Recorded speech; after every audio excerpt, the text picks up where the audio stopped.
In January 2020, Ella Toulouse, a 23-year-old woman from Paris, went to urgent care for what she thought to be a horrible sinus infection. For the last month or so, she had been having headaches, especially in the evening after work, and the different doctors that she consulted all diagnosed a sinus infection and gave her antibiotics. When the urgent care doctors did additional tests, though, they found something in the left side of her skull. It wasn't a sinus infection, but something had been happening on the left side of her head her entire life. Before she was born, doctors thought that they saw something going on between her eyes in an ultrasound, but it turned out to be nothing when they did more tests. At 6, Ella came running up to her mom saying, "Mommy, I'm seeing double. My left eye feels bigger and colder than my right," while covering up her left eye.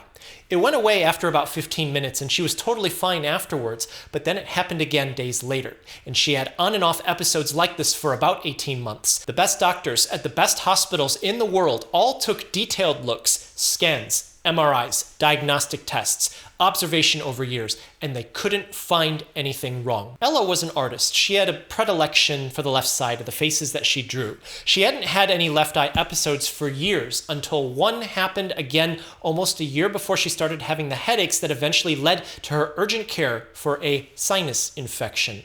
At 23, she thought nothing of the episode. It was just like when she was very little, and all those doctors had told her and her parents that nothing was wrong.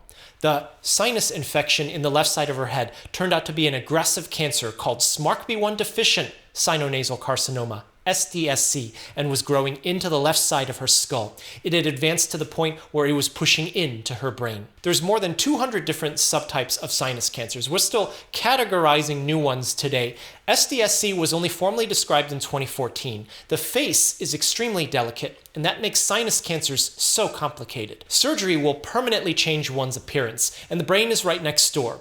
Permanent damage to either one causes permanent life changes. But what we do know is that the genetic mutation observed in SDSC, SMARCB1, also happens in other cancers, and it leads to some of the most aggressive tumors that exist. And these tumors need to be treated differently from other cancers that can grow in the same areas. There currently isn't much consensus on how to treat SDSC, but for Ella, her SDSC was growing into her brain. It was too dangerous to operate on her.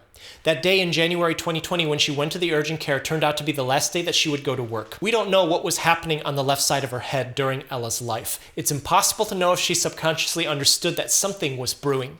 Was she unknowingly expressing all of this through her art? Hi, I'm Cassie Toulouse. And I'm Jean-Baptiste Toulouse. We're the parents of Ella Toulouse, the real patient ET.